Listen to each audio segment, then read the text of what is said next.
Middle rectal artery. 3 questions and answers. Is the middle rectal artery a branch of the anterior trunk of the internal iliac artery?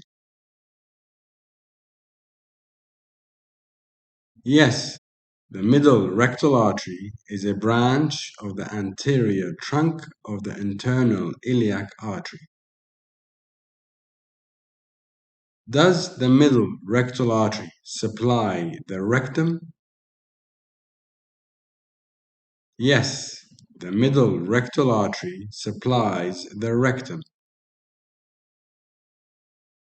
Do small branches of the middle rectal artery sometimes supply the prostate gland? Yes, the small branches of the middle rectal artery sometimes supply the prostate gland.